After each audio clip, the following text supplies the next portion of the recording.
I am talking to State Senator Bruce Tarr, as I do each week. This is being recorded on Thursday, October 22nd.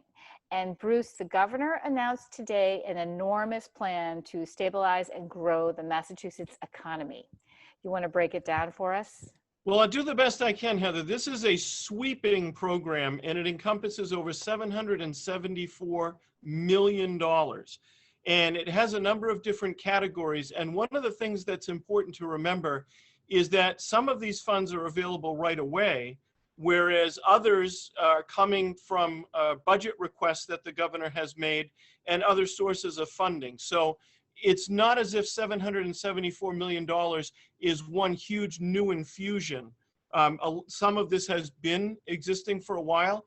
Others are programs that have been announced in the past. But when you put it all together, it's a massive attempt to try to repair a lot of the damage that's been done by the COVID-19 pandemic, which has had a really serious economic impact on all of us. And we've talked about this in the past, that we've spent a lot of time dealing with the health consequences of the pandemic, and appropriately so, but we really also need to try to minimize the economic damage and the economic harm it's done.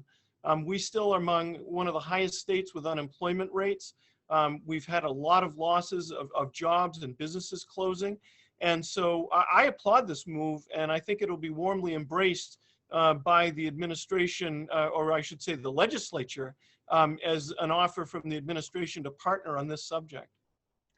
Well, it sounds as if this is the governor saying, we can't wait for Washington anymore. We need to save our economy. Is that right? That's exactly right. We've been on a roller coaster for the last several weeks, if not months, waiting to see if there was going to be any kind of a stimulus package or an additional stimulus package passed by the federal government. And while we've been waiting, we've continued to see the deterioration of our economy. And so while we have had some improvements in the unemployment rate, we still have a lot of our economic infrastructure at tremendous risk.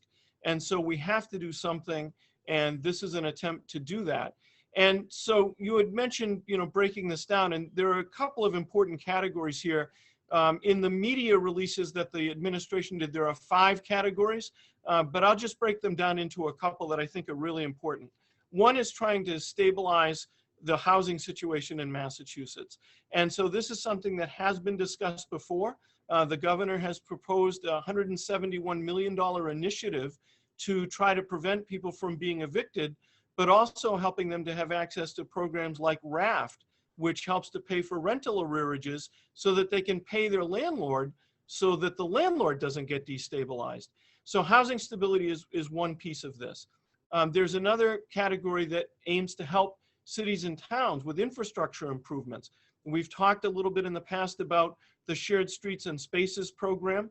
There's another $10 million that is now available for that program to help cities and towns do things like modify streetscapes to help restaurants and retailers be able to have some outdoor space if they need it, to erect signage that might guide people to businesses that are open so that consumers know that they're open. So helping municipalities with that economic infrastructure is another piece of this. Yet another piece, and probably the one that is one of the most significant, is trying to help small businesses. And so there is proposed in the governor's latest House 2 budget proposal about $101 million program for small businesses. And that is wrapped up in this $774 million program. But what's really important is that there's about $50 to $51 million available starting now for businesses through the Mass Growth Capital Corporation. And we provided you with the website for that where people can apply. It's extremely long, so I won't try to recite it, but I'm hoping that with the technological capability of 1623 Studios, it can appear on the screen. It'll be right on that screen. People should be reading it right now.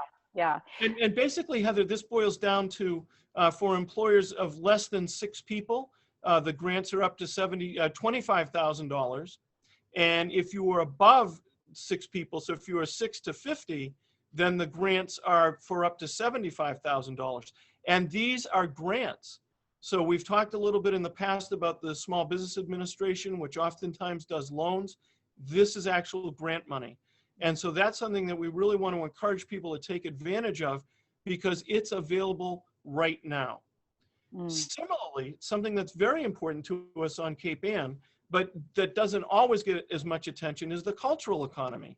And so there's another $10 million available through the Mass Cultural Council, through its capital facilities operating grant program, and museums and cultural facilities, other than museums, performance venues and whatnot, can apply for that money as well. So those are a couple of things that are in the package that can go out right away.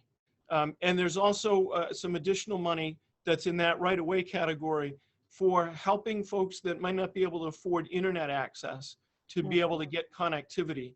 The details of that are still a little bit murky, but that's money that's going to be available to be able to help people engage in the technology and the internet economy that's developed and grown even stronger ever since the pandemic reached its peak, and has even before and as we saw its onset back in the spring. Yeah, I think people have always known that there have been these vacancies across the country for internet service, but it was really highlighted by the pandemic and when all these kids had to go to remote learning, and that gap in availability was really felt. So, and I understand there's also a very strong program in workforce training. Have you caught up with any of that? There are a lot of funds in this proposal for workforce training. Again, some of which are available right now. And the Commonwealth Corporation is one of the best sources and best administrators of those funds. And that's where I would encourage people to look on their website as well. And those programs, many of them have been available all along, and they're being bolstered by this new package. And one of the things that is attempted to be done here is an alignment between the needs that businesses have for employees and the training programs that are available, so that when people get that training, they can go right to work. And so we'll have some more information on that as the days go by. But training money is a very important part of this package, absolutely. Well, and I think there's also an innovation piece, but the most important one for our listeners or viewers is this small business grant money that is available right now. And again, people will be able to see that website and they'll know where to go to apply for that, because they can apply right now. And as we know what happened last spring, these things get filled up. There's going to be a lot of demand for this funding. There's no question about it. And what I would also remind our viewers is that if they need help navigating any of this, don't wait. Please be in contact with us in my office at 617-722-1600 or by email at bruce.tarr@masenate.gov. And I have an incredible staff. They're very good at helping people with all manner of things that they need to navigate in state government. We will all be working on this for people that need these funds, because we want to make sure that we leave no stone unturned in helping small businesses get access to these funds. Well, there was one other really important piece that I read in this, these small business grants, that they are really working hard to support women, minorities, veterans, and members of other underrepresented groups. So, you know, if any of our viewers are feeling as if they fit into that category and they're hurting, they should really make sure they apply, right? Absolutely. One of the emphasis of this program is to try to reach people that may not in the past been recognized and assisted by some of these programs, and that may be suffering at a particular disadvantage in the economy for one reason or another. So we want to make sure that this is a program that helps as many people as possible, and particularly those that have been hard hit by their particular circumstances in the pandemic. Well, thank you for being boots on the ground there on Beacon Hill and helping us get this word out right away. And I know you'll be learning more about this whole program soon, and we'll talk about it maybe again next week. I look forward to that. And I would remind folks that at tartalk.com, you can find some of the postings that we'll be doing about this. And also on my Facebook page, There'll be information about this as well. So I do think this is a really important subject. I appreciate having the chance to talk about it, and I look forward to talking about it some more next week. All right. Thank you very much.